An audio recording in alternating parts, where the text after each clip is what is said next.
Assalamu alaikum dear students. Now we have to start the numerical from 12.5 and 12.5 numerical को start करने से पहले थोड़ा सा आपको बता दें कि इससे प्रीवियस लेक्चर में हमने 12.1 से लेकर 12.4 तक numerical को complete किया था।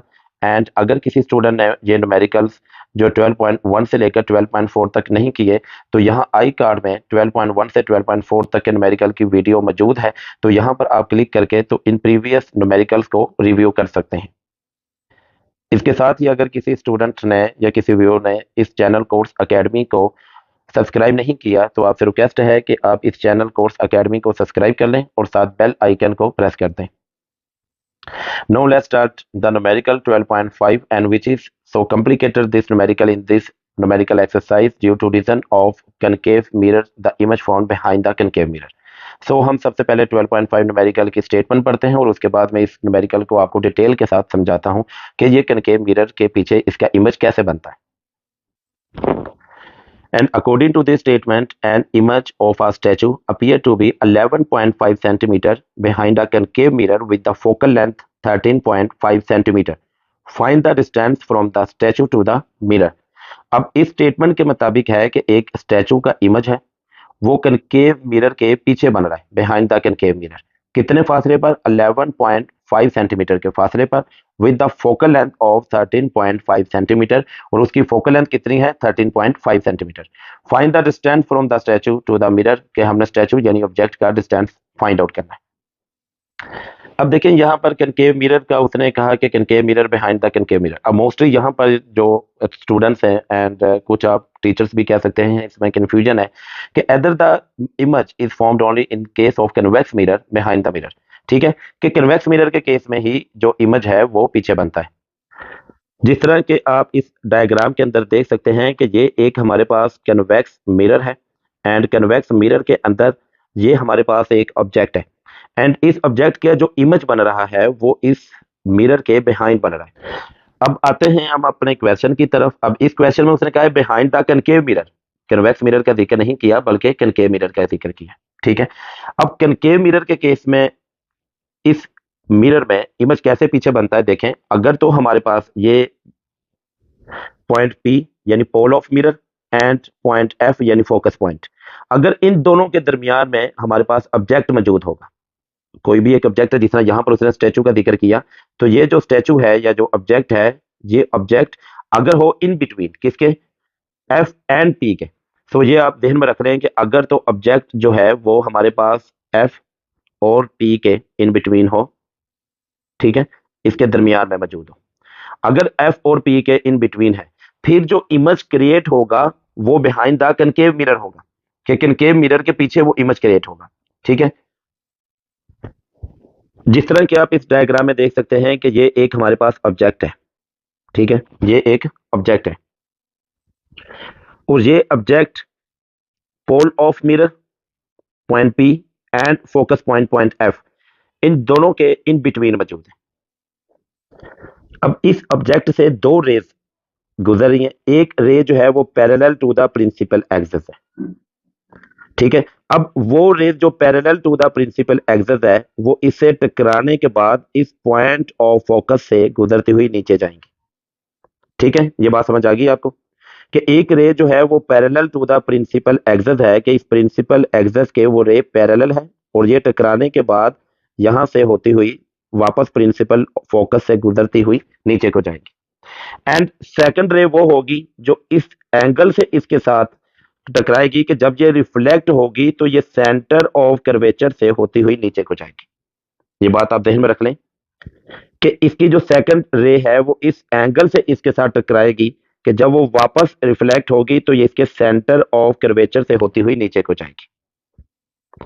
इसी बात को मैं एक बार दोबारा आपको रिवाइज कर देता हूं कि ये एक हमारे पास प्रिंसिपल एक्सिस है एंड इस ऑब्जेक्ट से एक रे जो है वो parallel to the principal axis यहां इस मिरर के साथ, कनकेव मिरर के साथ टकराएगी और टकराने के बाद इस पॉइंट ऑफ फोकस या प्रिंसिपल फोकस से गुजरती हुई नीचे को जाएगी। ठीक है, ये आपको समझ आ गई बात। एंड सेकंड रे जो है वो इसके साथ इस एंगल से टकराएगी कि वो वापस जब रिफ्लेक्ट होगी तो सेंटर ऑफ कर्वेचर से होती हुई नीचे को जाएगी। अब अगर हम गौर करें तो ये दोनों पॉइंट आपस में कभी भी नहीं मिलेंगे, ठीक है, और इनके दरमियान जो डिस्टेंस है वो बढ़ता बढ़ता इन्फिनिटी तक पहुंचेगा, and which is not possible to interact to each other, ठीक है, जिसकी वजह से यहां पर रियल इमेज क्रिएट नहीं हो सकता। एंड इन्हीं लाइंस को अगर हम इसके बिहाइंड ले जाए मिरर के, तो ये दोनों एक दूसरे से इस पॉइंट पर आकर इंटरसेक्ट करेंगी, और जिस पॉइंट पर ये इंटरसेक्ट करेंगी वहां पर हमारे पास ये इमेज क्रिएट होगा।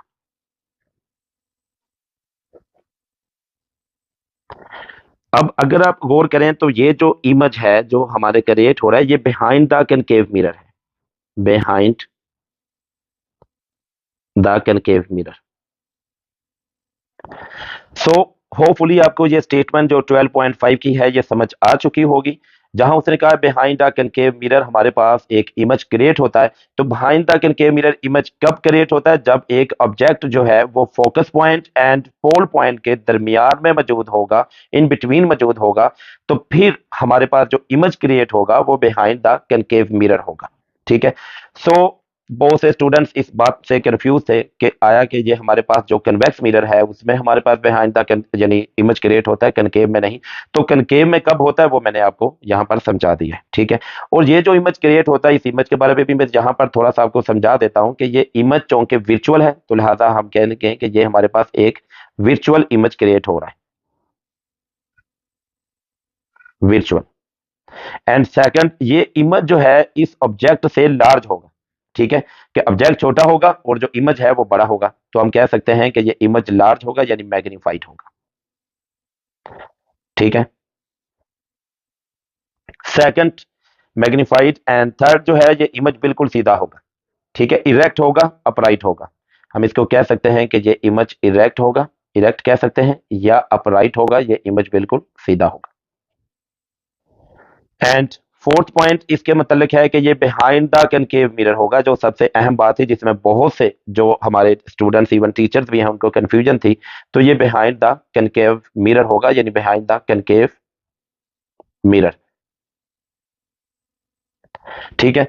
ये कब होगा? जब एक ऑब्जेक्ट जो है वो मौजूद होगा in between point F and P, कि एफ और पी के जब ये बिटवीन होगा ऑब्जेक्ट मौजूद, तो फिर हमारे पास जो इमेज क्रिएट होगा उसमें ये फोर क्वालिटीज पाई जाएंगी, ठीक है। होपफुली यहां तक आपको कंप्लीट न्यूमेरिकल जो है इस पॉइंट ऑफ व्यू से इसकी स्टेटमेंट समझ आ चुकी है। तो अब इसको सॉल्व करना इंतहाई आसान है। नो, अब हम इस न्यूमेरिकल को सॉल्व करते हैं। So according to this numerical the given data is that and statue appear 11.5 centimetre behind the concave mirror image of statue. तो यहाँ पर डिस्टेंस ऑफ इमेज हमारे पास है जो कि 11.5 सेंटीमीटर है। तो हम यहाँ पर लिखेंगे सबसे पहले distance of image, distance of image which is represented by q is equal to 11.5 centimetre. And यहां पर देखें तो हमारे पास जो केस है वो कनकेव मिरर का है, एंड कनकेव मिरर के केस के अंदर जो q है वो हमारे पास पॉजिटिव ही होगा, हम उसको नेगेटिव नहीं करेंगे। अगर यहां पर कन्वेक्स मिरर होता तो फिर हमने q को क्या करना था? नेगेटिव करना था। सो ये हमारे पास एज ए कनकेव मिरर है, तो हम कनकेव मिरर के केस के अंदर सेम इसी तरह रहने देंगे, ठीक है। q हमारे पास पॉजिटिव ही होगा in case of concave mirror, ठीक है। नेक्स्ट है with the focal length of 13.5 centimetre. So focal length हमें दी हुई है जो कि 13.5 सेंटीमीटर है। सो हम यहाँ पर लिख लेते हैं focal length is equal to F is equal to 13.5 centimetre. And find out हमने करना है distance from the statue to the mirror, यानी हमने डिस्टेंस ऑफ ऑब्जेक्ट कह लें आप या स्टैचू कह लें, एक ही बात है, डिस्टेंस ऑफ स्टैचू यानी कि ऑब्जेक्ट, ये हमने फाइंड आउट करना है जिसको हम पी के साथ रिप्रेजेंट करेंगे और ये क्वेश्चन मार्क। अब by using mirror formula, by using mirror formula, अब मिरर फार्मूला हमारे पास क्या है? 1/f is equal to 1/p plus 1/q। And अब यहां पर हम इनकी वैल्यूज को पुट कर देते हैं, एंड 1/f की जगह पर 13.5 आ जाएगा इज इक्वल टू 1/, और p हमने फाइंड आउट करना है, सो p को एज इट इज रहने देंगे, प्लस 1 ओवर, एंड क्यू हमारे पास 11.5 सेंटीमीटर है, तो सो यहाँ पर हम 11.5 को लिख लेंगे। एंड अब 1/p हमने फाइंड आउट करना है, तो 1/p को इसी तरफ रहने दें, एंड 1/11.5 को जब इस तरफ लेकर आएंगे तो ये 1/13.5 में से माइनस हो जाएगा 1/11.5। सो इसको हम लिख लेते हैं 1/p is equal to 1/13.5 minus 1/11.5। उसके बाद 1/p को आप एज इट इज रहने दें, एंड इस पॉइंट को अगर हम खत्म करें तो ये हमारे पास आ जाएगा 1/135/10 माइनस 1 इसी तरह इस पॉइंट को अगर हम खत्म करें तो ये हमारे पास आ जाएगा 115/10, क्योंकि पॉइंट के बाद एक डिजिट है, यहाँ भी पॉइंट के बाद एक डिजिट है, जिसकी वजह से यहाँ भी 10 एंड यहाँ भी 10 लिख दिया। अब ये जो 10 है ये डबल फ्रैक्शन है, ये भी 10 डबल फ्रैक्शन है, तो ये ऊपर आकर 1 से मल्टीप्लाई होगा, ये भी 10 ऊपर आकर 1 से मल्टीप्लाई होगा, तो 10 इंटू 1 10 हो जाएगा, ये भी 10 इंटू 1 10 हो जाएगा। सो ये लिखा जाएगा 10/135 माइनस 10/150।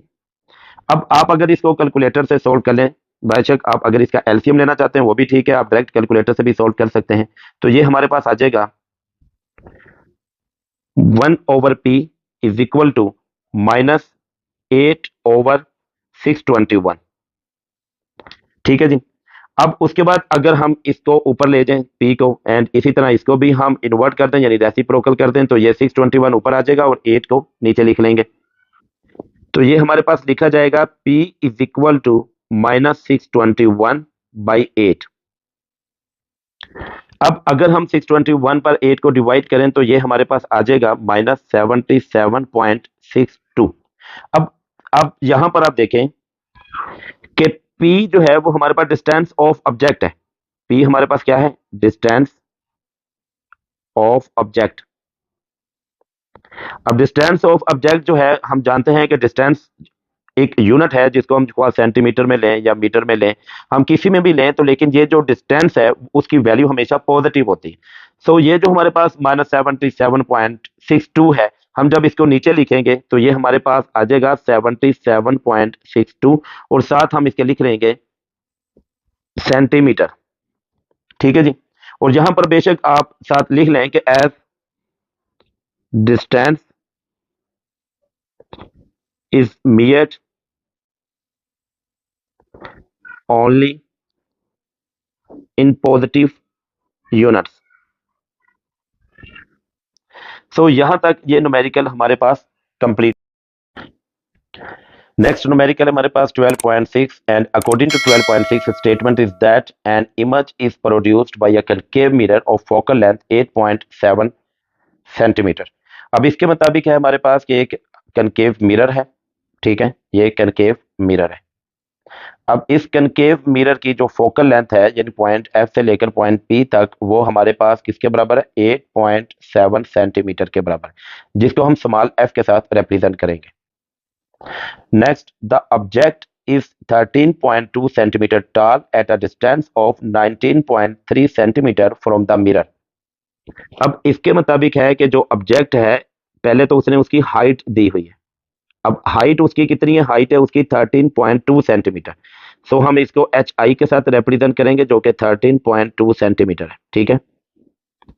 एंड डिस्टेंस कितना है? 19.3 सेंटीमीटर।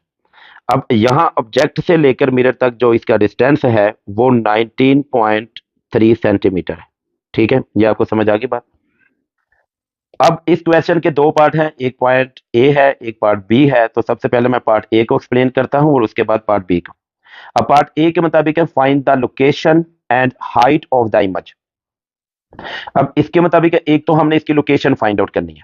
क्या फाइंड आउट करनी है? लोकेशन किसकी? इस इमेज की। ये जो इमेज यहां पे क्रिएट हो रहा है, इस इमेज की हमने लोकेशन फाइंड आउट करनी। लोकेशन का मतलब ये है कि ये जो इमेज है ये कितने डिस्टेंस तक यहां पर मौजूद है वो हमने फाइंड आउट करना है। सो लोकेशन में आप सिंपल ये समझ लें कि हमने distance of image find out करना है। अब डिस्टेंस ऑफ इमेज को हम क्यू से रिप्रेजेंट करते हैं, तो हमने क्यू को फाइंड आउट करना है। और क्यू को फाइंड आउट करने के लिए मिरर फार्मूला हमारे पास है जो कि 1/f is equal to 1/p plus 1/q है। ठीक है, इस मिरर फार्मूला के मुताबिक हम लोकेशन ऑफ इमेज यानी कि q को फाइंड आउट करेंगे। एंड आगे उसने कहा हाइट ऑफ इमेज, कि हमने इमेज की हाइट को भी फाइंड आउट करना है। तो हाइट में सिंपल आप ये कह लें कि ये जो इमेज क्रिएट हुआ है, इस इमेज की हमने बताना है कि इस इमेज की हाइट कितनी है, इस इमेज की बुलंदी कितनी है। ठीक है, और इसको हम रिप्रेजेंट करेंगे एच आई के साथ। और मैग्निफिकेशन फार्मूला या मैग्निफिकेशन रेशो हम जानते हैं, और इस रेशो के मुताबिक हम एच आई को फाइंड आउट करेंगे। और वो रेशो फार्मूला हमारे पास क्या है, H I over H nought is equal to Q over P. ठीक है, अब एच आई हमने फाइंड आउट करना होगा। एच नॉट हमें यहां पर ऑलरेडी दिया हुआ है, सॉरी यहां पर मैंने एच आई के साथ रिप्रेजेंट कर दिया और इसको एच नॉट के साथ करना था, जो कि H nought is equal to 13.2 centimetre है। तो सो ये एच नॉट, इसी तरह यहां पर क्यू और पी की वैल्यू को पुट करके तो आप एच आई यानी हाइट ऑफ इमेज को फाइंड आउट कर सकते हैं। सो ये हमारे पास हो गया पार्ट ए जो हमने सोल्व करना है। अब हम जिक्र करते हैं पार्ट बी का। According to this part B, find the height of the image, कि हमने इमेज की हाइट को फाइंड आउट करना है। यानी ये जो हमारे पास इमेज है, इस इमेज की हमने क्या फाइंड आउट करना है, हाइट को फाइंड आउट करना है। तो हम सिंपल कह सकते हैं कि हमने एच आई को फाइंड आउट करना है। लेकिन आगे उसने यहां पर एक कंडीशन बयान की है, produced by the mirror if the object is twice as from the mirror, as far from the mirror, कि अगर तो ऑब्जेक्ट जो है वो ट्वाइस हो as far from the mirror, के मिरर से डबल फासले पर हो। यानी जितना डिस्टेंस पहले था मिरर से, अब क्या हो, वो उससे एज फार ट्वाइस, कि वो डबल फासले पर हो। ठीक है, यहां पर आप सिंपल ये समझ रहे हैं कि ट्वाइस मीन्स के ये डबल डिस्टेंस है, कि डबल डिस्टेंस पर अब हमने क्या करना है, ऑब्जेक्ट को लेकर जाना है। तो यहां सिंपल ये आप समझ रहे हैं कि पहले जो ऑब्जेक्ट का डिस्टेंस था वो 19.3 सेंटीमीटर था। अब twice as far from the mirror, के मिरर से हमने दुगने फासले पर लेकर जाना है, तो हम क्या करेंगे, इसको 2 से मल्टीप्लाई कर देंगे। तो ये हमारे पास हो जाएगा 38.6 सेंटीमीटर। ठीक है, अब इस ऑब्जेक्ट को हमने कितने डिस्टेंस तक लेकर जाना है, 38.6 सेंटीमीटर तक। सो हम यहां पर कह सकते हैं कि जो डिस्टेंस ऑफ ऑब्जेक्ट है वो पी हमारे पास कितना हो जाएगा, 38.6 सेंटीमीटर हो जाएगा। एंड उसकी जो फोकल लेंथ है उसके ऊपर कोई फर्क नहीं पड़ेगा, उसकी फोकल लेंथ सेम जो है वो 8.7 सेंटीमीटर ही रहेगी। सो एफ हमारे पास सिंपल इसी तरह 8.7 सेंटीमीटर ही होगा। तो यहां से सबसे पहले तो हमने अगर हाइट एच आई फाइंड करना है, तो हमारे पास मैग्निफिकेशन का जो फार्मूला है या रेशो है वो है H I over H nought is equal to Q over P. So यहां पर हमारे पास क्यू का फाइंड होना जरूरी है, फिर ही हम यहां पर एच आई को फाइंड आउट कर सकते हैं। तो क्यू को फाइंड आउट करने के लिए हम क्या करेंगे, यहां पर हम फिर इसी तरह मिरर फार्मूला इस्तेमाल करेंगे, जो कि 1/f is equal to 1/p over 1/p plus 1/q है। तो इसके जरिए हम यहां पर क्यू की वैल्यू को फाइंड आउट करेंगे, एंड क्यू की वैल्यू को फाइंड आउट करने के बाद हम फिर मैग्निफिकेशन के फार्मूला के मुताबिक एच आई की वैल्यू को फाइंड आउट कर लेंगे। ठीक है, होपफुली ये दोनों पार्ट आपको समझ आ चुके हैं। और टू सॉल्व दिस पार्ट मैंने आपको ये भी सारा यहाँ पर क्लियर आउट समझा दिया कि गिवन डाटा क्या था और उसको आगे सॉल्व कैसे करना था। No let's start to solve this numerical 12.6। अब इस न्यूमेरिकल को सॉल्व करने के लिए सबसे पहले हम देखते हैं कि गिवन डाटा में क्या है। An image is produced with the focal length of 8.7 centimetre. So यहाँ पर सबसे पहले हमें फोकल लेंथ दी हुई है जो कि 8.7 सेंटीमीटर है। सो हम यहाँ पर लिख लेते हैं focal length is equal to small f is equal to 8.7 centimeter. Next, the object is 13.2 centimetre tall, कि यहाँ पर है कि हमारे पास के जो ऑब्जेक्ट है उसकी बुलंदी दी हुई है जो कि 13.2 सेंटीमीटर है। सो यहाँ पर हम लिख लेते हैं height of object which is equal to H nought is equal to 13.2 centimetre and at a distance of 19.3 centimetre. So जो डिस्टेंस ऑफ ऑब्जेक्ट है वो कितना है, 19.3 सेंटीमीटर। तो लिहाजा हम यहां पर लिख लेते हैं distance of object is equal to P is equal to 19.3 centimetre. अब है कि हमने फाइंड आउट क्या करना है, find the location and height of the image. So हमने यहां पर टू फाइंड, एक तो हमने लोकेशन फाइंड करनी है, लोकेशन ऑफ इमेज, तो मैंने आपको बता दिया था कि location of image basically distance of image ही होता है, तो हमने इसको क्यू के साथ रिप्रेजेंट करेंगे। सेकंड हमने क्या फाइंड करना, हाइट ऑफ इमेज।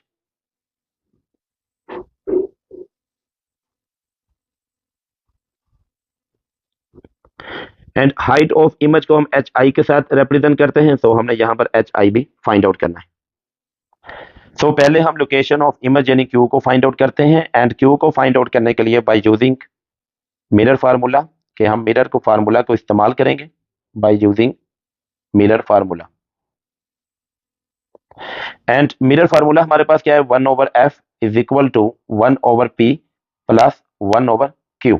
अब यहां पर हम सबसे पहले उसकी वैल्यूज को पुट कर देते हैं, एंड 1/f की जगह हम f की वैल्यू जो कि 8.7 सेंटीमीटर है उसको पुट कर देंगे, तो ये हमारे पास 8.7 आ गया, is equal to, and 1/p की जगह हम p की वैल्यू को जो कि 19.3 सेंटीमीटर है, तो हम यहाँ पर 19.3 को पुट कर देंगे, प्लस एंड q यानी लोकेशन ये हमने फाइंड आउट करना है, सो हम q को एज इट इज रहने देंगे जो कि 1/q है।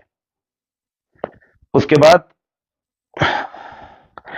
ये जो 1/19.3 है यहाँ पर प्लस है, तो हम इसको इस तरफ ले जाएंगे तो ये माइनस हो जाएगा, एंड 1/q को एज इट इज रहने देंगे।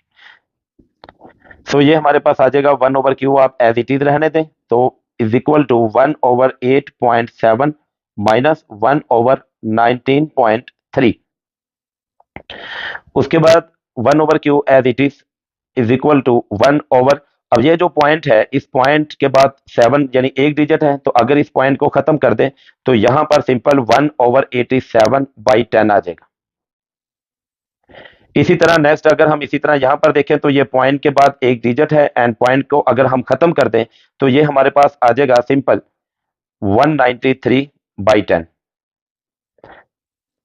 अब ये जो 10 है और ये भी 10 जो डबल फ्रैक्शन में है, तो ये ऊपर आकर 1 से मल्टीप्लाई हो जाएंगे, एंड जब 1 से मल्टीप्लाई होंगे तो ये सिंपल यहां पर 10 ही लिखा जाएगा। सो मैं इसको लिख लेता हूं दोबारा, 1/q is equal to 10/87 minus 10/193। अब आप अगर इसको डायरेक्ट कैलकुलेटर से सॉल्व कर लें वो भी ठीक है, एलसीएम लेकर करना चाहते हैं थोड़ा सा मजीद, तो there is no so issue, क्योंकि ये फिजिक्स के न्यूमेरिकल है, आप इसको डायरेक्ट कैलकुलेटर से भी आप इसकी वैल्यू को निकाल सकते हैं, इससे कोई हर्ज नहीं है। अगर मैथमेटिक्स होता तो फिर आपने पूरा इसका एलसीएम लेना था। सो अगर हम 10/87 माइनस 10/193 को कैलकुलेटर से सॉल्व करें तो ये हमारे पास आता है 1060/16791। ठीक है, अब हम इसको क्या करते हैं, उल्टा देते हैं, यानी कि डिनोमिनेटर को न्यूमिनेटर एंड न्यूमिनेटर को डिनोमिनेटर, तो ये q/1 आ जाएगा, एंड q/1 को हम सिंपल q ही लिखते हैं। इसी तरह यहां पर भी इसको ऊपर ले जाएंगे और इसको नीचे ले आएंगे, तो ये हम रेसिप्रोकल करेंगे। तो ये लिखा जाएगा q इज इक्वल टू 16791/1060 यानी 1060। ठीक है जी, अब अगर हम इसको कैलकुलेटर से डिवाइड करें तो इसका आंसर आता है 15.839, और चूंकि ये 15.839 है, 9 जो है वो 5 से बड़ा है, तो हम 15.84 लिख लेते हैं। तो सो यहां पर हम लिखेंगे q is equal to 15.84 centimetre. So हम कह सकते हैं कि जो लोकेशन है, लोकेशन ऑफ इमेज, या सिंपल आप कह लें कि distance of image, distance of image is equal to q is equal to 15.84 centimetre. So next अब हमने इसके हाइट मालूम करनी है, to find height of image HI। अब इसको यानी फाइंड करने के लिए हम मैग्निफिकेशन फार्मूला को इस्तेमाल करेंगे, एंड मैग्निफिकेशन फार्मूला यानी यहां पर आप सिंपल लिख लें बाय मैग्निफिकेशन रेशो या बाय मैग्निफिकेशन फार्मूला, जो कि है हमारे पास HI/H0 is equal to Q/P। अब चूंकि हमने HI को फाइंड आउट करना है, तो नीचे हम HI को एज इट इज लिख लेते हैं। अब H0 इधर डिवाइड हो रहा है, तो इस तरफ आकर इससे क्या होगा, मल्टीप्लाई होगा, तो ये हमारे पास लिखा जाएगा HI is equal to Q/P multiply H0।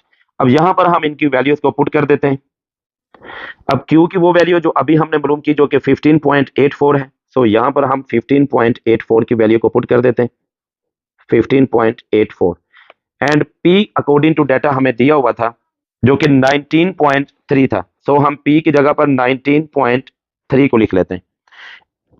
And इसी तरह H not height of object भी हमें दी हुई थी जो कि 13.2 थी, तो सो हम यहाँ पर 13.2 को लिख लेते हैं।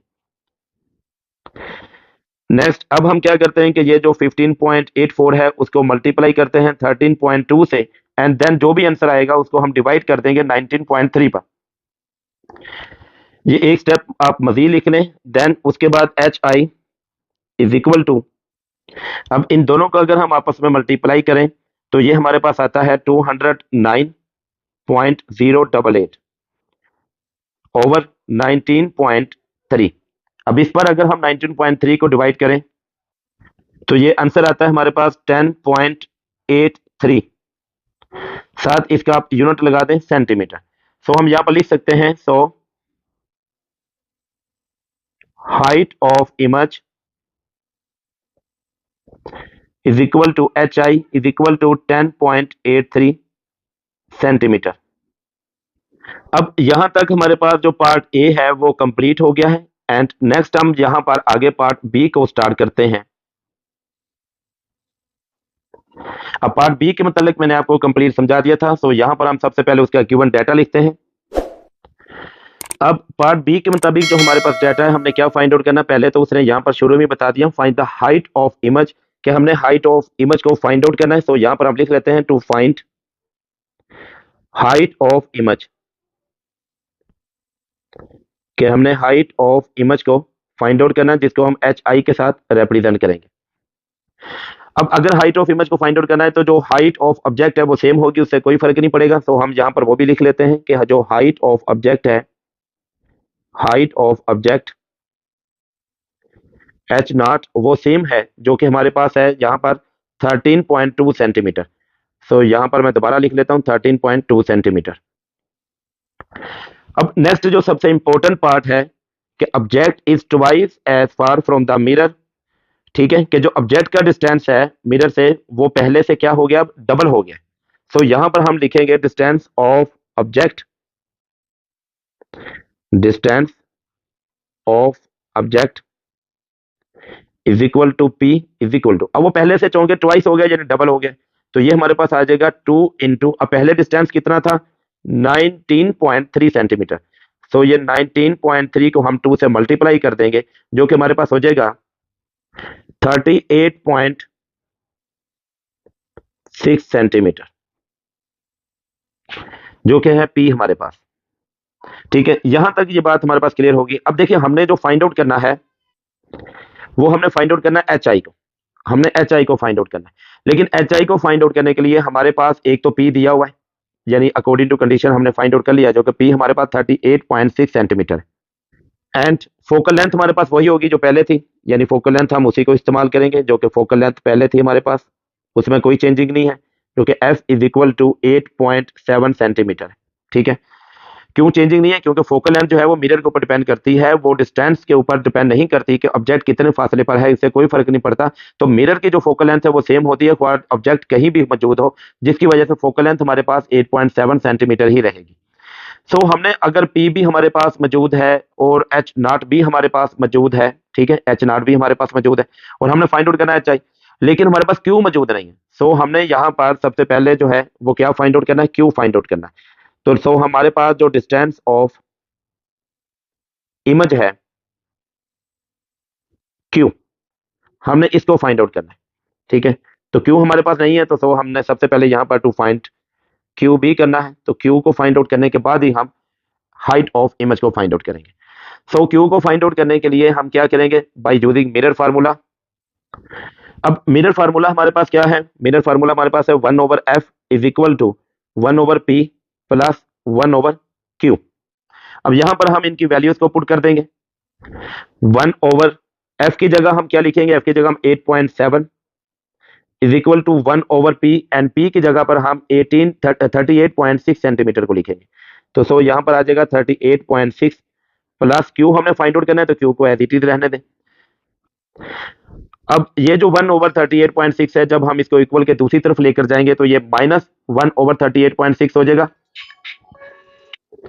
सो इसको हम लिखेंगे 1/q is equal to 1/8.7 minus 1/38.6। उसके बाद नेक्स्ट हमारे पास 1/q आप इसी तरह रहने दें, एंड 1/, इस पॉइंट को अगर हम खत्म करें तो ये हमारे पास हो जाएगा 87/10 माइनस 1/, एंड इधर भी इस पॉइंट को अगर हम खत्म करें तो ये हमारे पास हो जाएगा 386/10।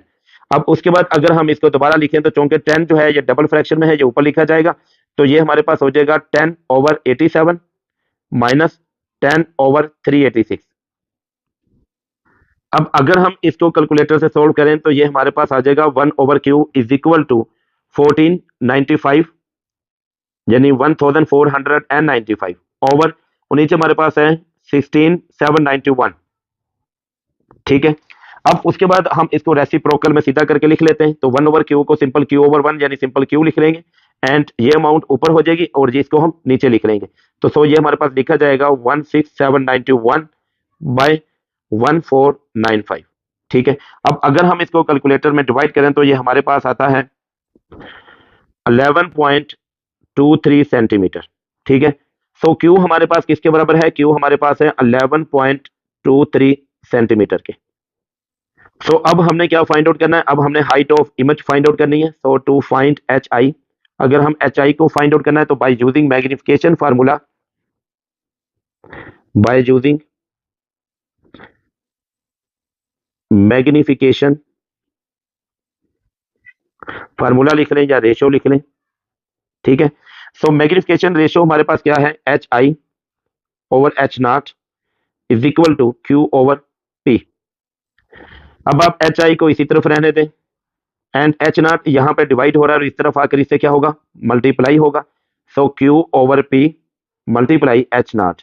अब आप यहाँ पर इनकी वैल्यूज को पुट कर दें, क्यू की वो वैल्यू जो अभी हमने फाइंड आउट की जो कि 11.23 है, तो यहाँ पर हम 11.23 लिखेंगे, एंड पी की वो वैल्यू जो शुरू में हमारे पास गिवन डाटा डबल करके लिखी हुई थी 38.6 मल्टीप्लाई, और एच नॉट हमारे पास सेम रहेगा जो कि है हमारे पास 13.2। सो हम अब क्या करेंगे? 11.23 को मल्टीप्लाई कर देंगे 13.2 के साथ और फिर डिवाइड करेंगे 38.6। सो जब हम इनको मल्टीप्लाई करेंगे तो ये हमारे पास आ जाएगा 148.236, 148.236 ओवर 38.6। अब इस अमाउंट पर हम डिवाइड करेंगे 38.6 को, तो अगर हम कैलकुलेटर के जरिए इनको डिवाइड करें तो ये हमारे पास आ जाएगा 3.840 सेंटीमीटर। ठीक है, सो हम यहां पर लिख लेंगे कि height of image is equal to H I is equal to 3.84 centimetre के बराबर है। सो यहां तक ये न्यूमेरिकल हमारे पास। नेक्स्ट न्यूमेरिकल हमारे पास 12.7, and according to 12.7 the statement is that Nabeela uses a concave mirror when applying the makeup. कि नबीला जो है वो अपने मेकअप के लिए कनकेव मिरर को इस्तेमाल करती है, and the mirror has a radius of curvature of 38 centimetre. कि मिरर का जो रेडियस ऑफ कर्वेचर है वो कितना है? 38 सेंटीमीटर है। अब रेडियस ऑफ कर्वेचर क्या होता है? अगर आप इस डायग्राम को देखें तो ये हमारे पास एक कनकेव मिरर है। ठीक है, एंड इस कनकेव मिरर के अंदर ये जो लाइन है जो स्ट्रेट इस मिरर के इस पॉइंट से लेकर इस पॉइंट तक जा रही है, इसको हम कहते हैं कि ये रेडियस ऑफ कर्वेचर है।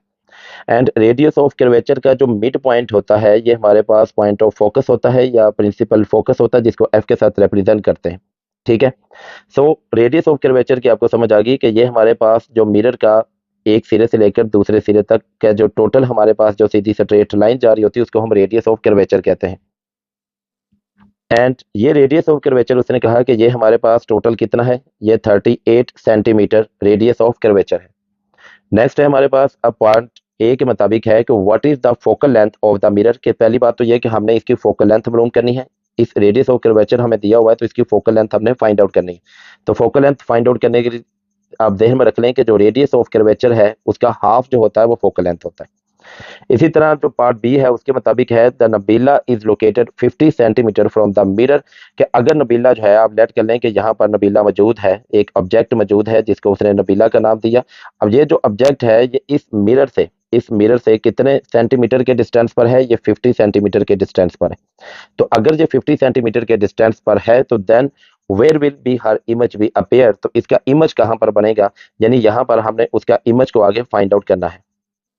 इट मीन्स कि हमने उसके इमेज की लोकेशन फाइंड करनी है या उसका डिस्टेंस फाइंड करना, जिसको हम क्यू के साथ रिप्रेजेंट करते हैं। एंड पार्ट सी के मुताबिक है will the image B upright और इन्वर्टेड, और फिर हमने ये डिसाइड करना है रिजल्ट के मुताबिक कि उसका इमेज है वो अपराइट होगा, अपराइट मतलब या तो बिल्कुल सीधा होगा, ठीक है, या इन्वर्टर या उलट होगा, ठीक है, या तो ये स्ट्रेट इरेक्टेड जिसको हम कहते हैं वो होगा, या ये इन्वर्टेड होगा यानी उलट होगा, ठीक है। यानी अगर ये ऊपर हेड है तो इस फॉर्म के अंदर ये नीचे हेड होगा, ये इन्वर्टेड होगा, ठीक है। तो ये हमने डिसाइड करना है। लिहाजा ये क्वेश्चन आपको समझ आ चुका है। So let's start to solve this numerical. इस न्यूमेरिकल के अंदर सबसे पहले हम गिवन डाटा देखेंगे जो उसने बयान किया कि जो इसका रेडियस ऑफ कर्वेचर है वो 38 सेंटीमीटर है। रेडियस ऑफ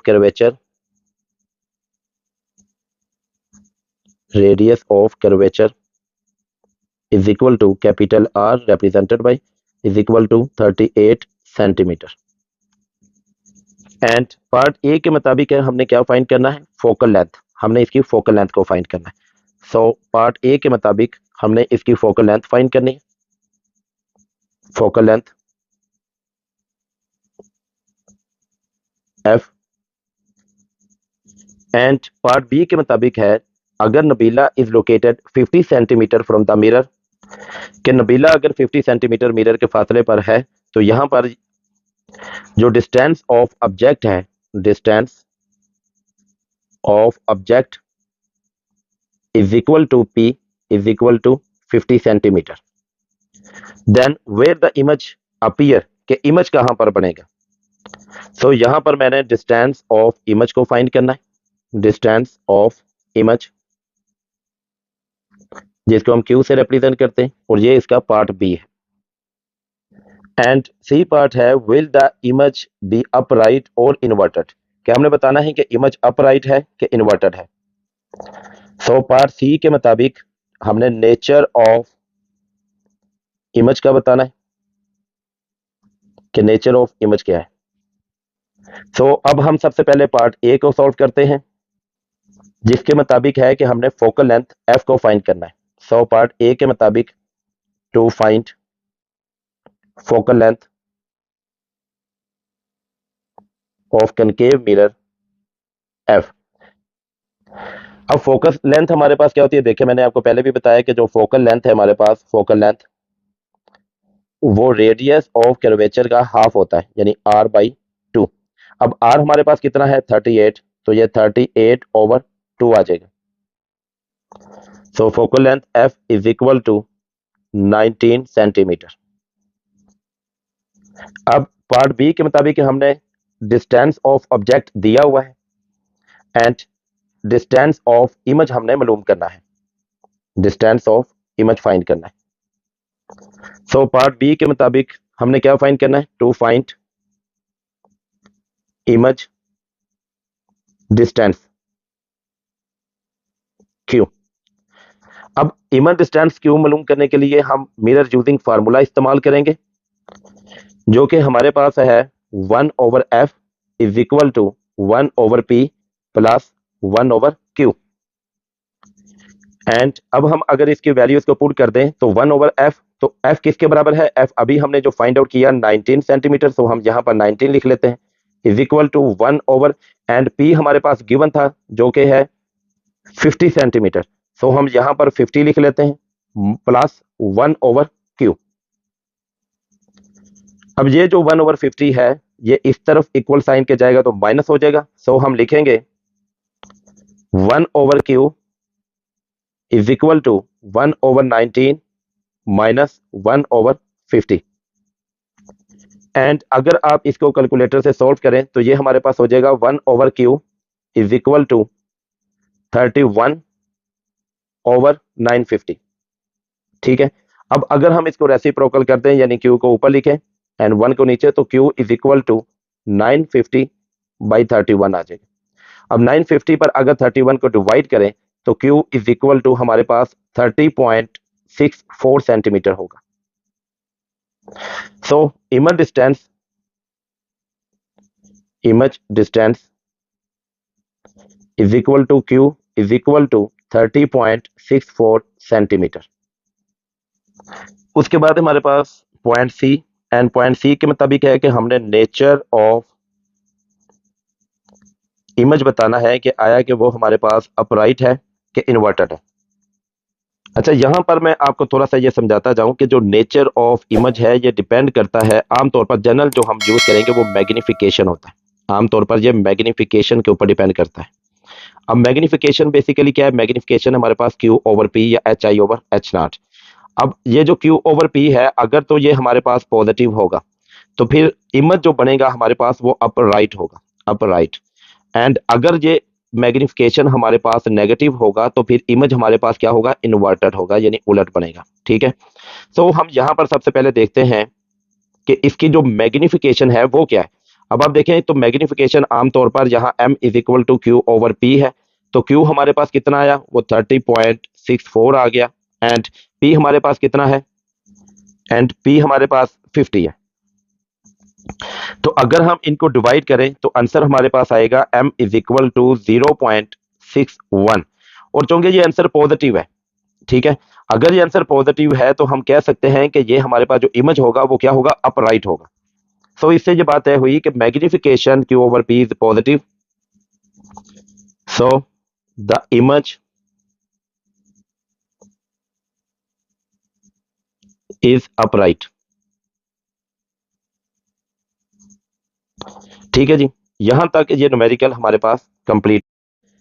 नेक्स्ट न्यूमेरिकल है हमारे पास 12.8, and according to 12.8 the statement is that an object 4 centimeter high is placed at a distance of 12 centimeter from a convex lens of focal length 8 centimeter. It means कि एक object है, आप जिस तरह यहाँ डायग्राम के मुताबिक लेट कर लें कि ये एक हमारे पास ऑब्जेक्ट है। ठीक है, अब ये जो ऑब्जेक्ट है ये 4 सेंटीमीटर हाई है। 4 सेंटीमीटर हाई का मतलब है कि इसकी जो ऊंचाई है जिसको हम H0 के साथ रिप्रेजेंट करते हैं, ये कितना है? 4 सेंटीमीटर। ठीक है, कि इसकी हाइट 4 सेंटीमीटर है। And at a distance of 12 centimetre, और उसका जो डिस्टेंस है वो कितना? 12 सेंटीमीटर। डिस्टेंस मींस कि ऑब्जेक्ट का यहां से लेकर यहां तक, लेंथ तक जो डिस्टेंस है वो कितना है? 12 सेंटीमीटर, और जिसको हम P के साथ रिप्रेजेंट करते हैं। एंड फोकल लेंथ कितनी है? फोकल लेंथ उसकी 8 सेंटीमीटर है। फोकल लेंथ मींस कि इसके सेंटर O से लेकर इसके प्रिंसिपल फोकस यानी F तक जो डिस्टेंस है उसको हम स्मॉल f के साथ रिप्रेजेंट करते हैं, वो कितना है? 8 सेंटीमीटर। एंड नेक्स्ट है कि calculate the position and size of image. अब पोजीशन क्या होता है? पोजीशन मींस कि उसकी जो लोकेशन है। ठीक है, और लोकेशन मींस कि जो इमेज हमारे पास है, जिस तरह ये हमारे पास एक इमेज हासिल हुआ है, हमने बताना है कि ये इमेज इस लेंथ से, कन्वेक्स लेंथ से कितने डिस्टेंस पर मौजूद है, जिसको हम Q के साथ रिप्रेजेंट करते हैं। सो लोकेशन या पोजीशन, इसका मतलब है हमारे पास कि हमने इमेज डिस्टेंस फाइंड करना है, इमेज डिस्टेंस। एंड आगे है हमने इस इमेज के मतलब बताना है कि उसका साइज क्या है, size of image. Size of image का मतलब है कि हमने यहां पर भी उसकी हाइट के मुताबिक बताना है कि उसकी हाइट क्या है, जिसको हम Q के साथ रिप्रेजेंट करते हैं, सॉरी HI के साथ रिप्रेजेंट करेंगे। एंड HI यानी हाइट ऑफ इमेज, ये हमने बताना है। एंड इसी क्वेश्चन में नेक्स्ट आगे उसने कहा also state the nature of image, कि इट मींस कि हमने इमेज की नेचर भी बतानी है। तो नेचर ऑफ इमेज में आप ये देख लें कि पहला तो हमने ये बताना है क्या है कि ये वर्चुअल है कि रियल है, वर्चुअल है कि रियल है, पहली बात। सेकंड हमने ये बताना है कि ये अपराइट है या इन्वर्टेड है। ठीक है, एंड थर्ड हमने ये बताना है कि ये लार्जर साइज है या स्मॉलर साइज है एज कंपेयर टू ऑब्जेक्ट, यानी ये मैग्नीफाइड है कि लेस मैग्नीफाइड है, कि ये जो ऑब्जेक्ट हमारे पास मौजूद है उसे ये जो इमेज हासिल हो रहा है वो ज्यादा है कि छोटा है। सो नेचर ऑफ इमेज में हमने ये तीन बातें बतानी है कि नेचर ऑफ इमेज के लिहाज से कि ये इसकी नेचर क्या है। तो जब हम सोल्व करेंगे तो मैं आपको यहाँ पर ये सारा क्लियर करूंगा कि यहाँ पर वर्चुअल है कि रियल है ये कैसे जज करते हैं, अपराइट है कि इन्वर्टेड है ये कैसे जज करते हैं, इसी तरह लार्जर साइज का है कि स्मॉलर साइज का ये कैसे जज करते हैं। इसको जब हम सोल्व करेंगे तो उस वक्त मैं आपको इसकी डिटेल समझा दूंगा। So let's start to solve this numerical. इसके सोल्यूशन में सबसे पहले हम गिवन डाटा लिखेंगे एंड गिवन डाटा में उसने पहला जो हमें बयान किया, ऑब्जेक्ट इज 4 सेंटीमीटर हाई, यानी कि उसकी जो हाइट है हमारे पास वो 4 सेंटीमीटर है। सो हम यहाँ पर लिखते हैं height of object which is represented by h naught is equal to 4 centimetre. And next है डिस्टेंस ऑफ 12 सेंटीमीटर। जो ऑब्जेक्ट का डिस्टेंस है, डिस्टेंस ऑफ ऑब्जेक्ट वो कितना है, distance of object P is equal to 12 centimetre. And next उसने आगे focal length हमें दी है कि जो कि फोकल लेंथ 8 सेंटीमीटर है। हम यहाँ पर लिख लेते हैं focal length is equal to small f is equal to 8 centimetre. And now we have to find the position and size of image. हमने यहाँ पर एक तो मालूम करना है टू फाइंड पोजीशन यानी कि डिस्टेंस, या आप इसको पोजीशन का वर्ड भी लिख सकते हैं, ठीक है। Position of image is equal to Q, एक तो हमने ये फाइंड करना है। एंड सेकंड हमने फाइंड करना है to find size of image,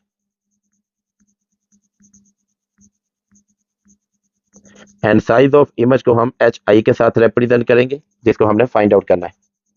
उसके बाद उसने फिर कहा कि नेचर ऑफ इमेज भी फाइंड आउट करनी है। हम यहाँ पर लिख लेते हैं नेचर ऑफ इमेज, हमने ये भी फाइंड आउट करना है। सबसे पहले अब हम पोजीशन ऑफ इमेज फाइंड करेंगे। To find position of image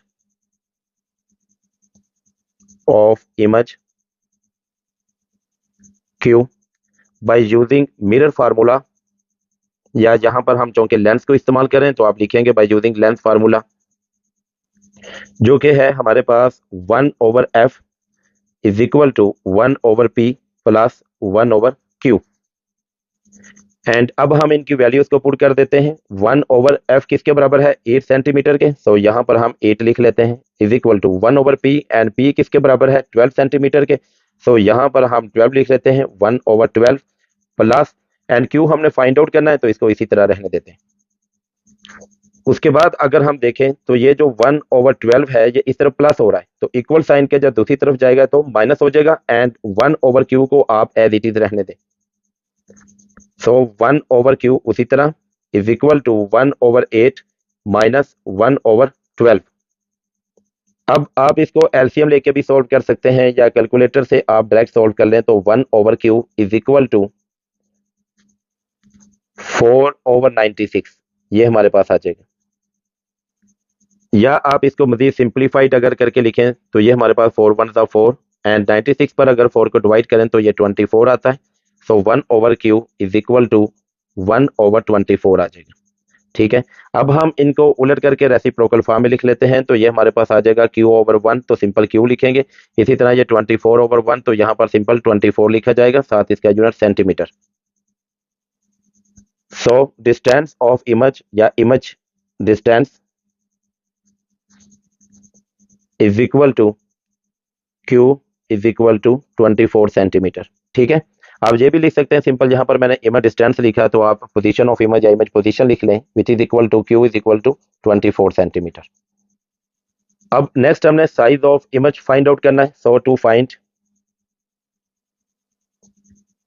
size of image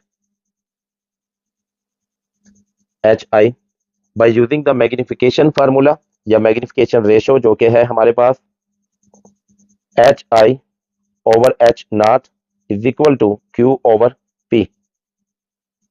अब h0 इधर डिवाइड हो रहा है तो इस तरफ आकर इक्वल के तो क्या होगा, मल्टीप्लाई हो जाएगा, ठीक है। हम लिखेंगे hi is equal to q/p multiply h0। अब अगर हम इनकी वैल्यूज को पुट कर दें तो hi is equal to q अभी हमने फाइंड किया जो कि 24 के बराबर है, ओवर एंड पी किसके बराबर है 12 सेंटीमीटर, तो हम यहाँ पर 12 लिख लेते हैं। एंड एच नॉट जो कि हाइट ऑफ ऑब्जेक्ट शुरू में हमें दी हुई थी 4 सेंटीमीटर, तो यहाँ पर हम 4 लिख लेते हैं। एंड अब अगर हम इसको सारा सॉल्व करें तो H I is equal to हमारे पास 8 सेंटीमीटर के बराबर आएगा। सो साइज ऑफ इमेज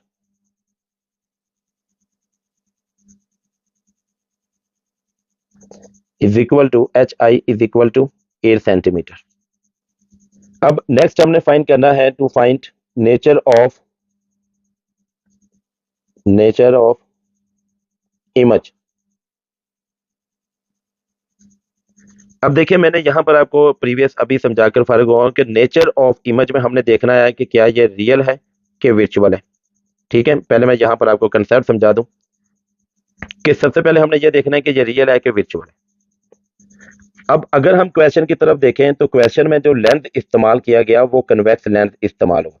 अब कन्वेक्स लेंथ अगर इस्तेमाल हो रहा है तो कन्वेक्स लेंथ से जो इमेज क्रिएट होता है, इमेज वो रियल इमेज होता है। एक ये भी फॉर्म है, एक आप ये भी देखें कि इसकी फोकल लेंथ भी हमारे पास पॉजिटिव है एंड क्यू भी हमारे पास पॉजिटिव है एंड लेंस भी हम कन्वेक्स लेंस इस्तेमाल कर रहे हैं, तो जिसकी वजह से जो इसका इमेज होगा वो हमारे पास क्या होगा, रियल होगा। अब नेक्स्ट सेकंड हमारे पास है कि हमने बताना है कि इमेज हमारे पास अपराइट है यानी बिल्कुल स्ट्रेट और सेम सीधा है या इन्वर्टेड उल्टा है।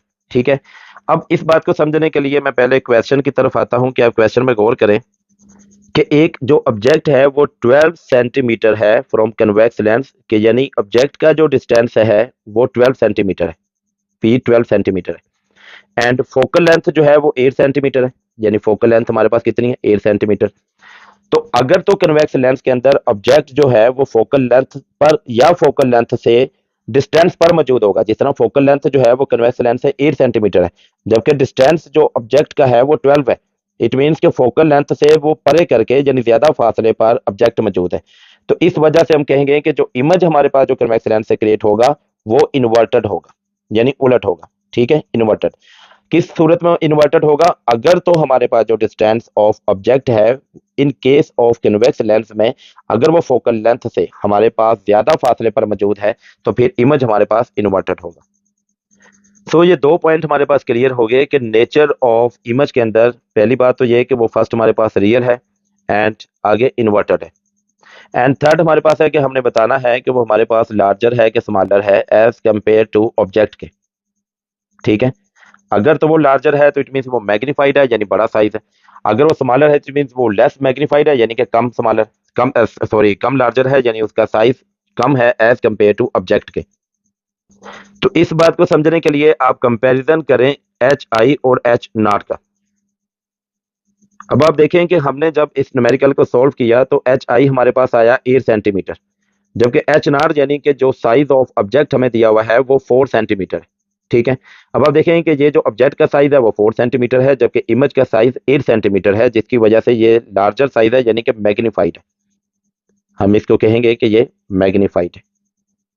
ठीक है, सो ये हमारे पास मैग्नीफाइड के तौर पर आ गया। सो ये हमारे पास तीन इनकी नेचर है।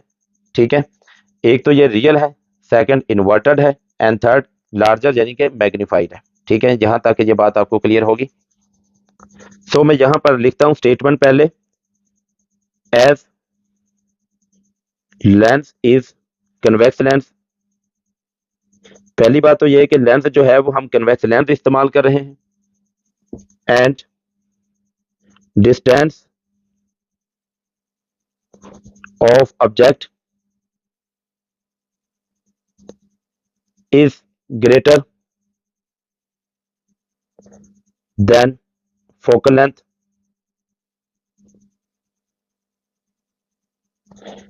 And by comparison hi and h naught, it is concluded that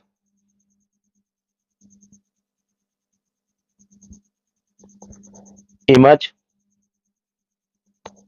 is real।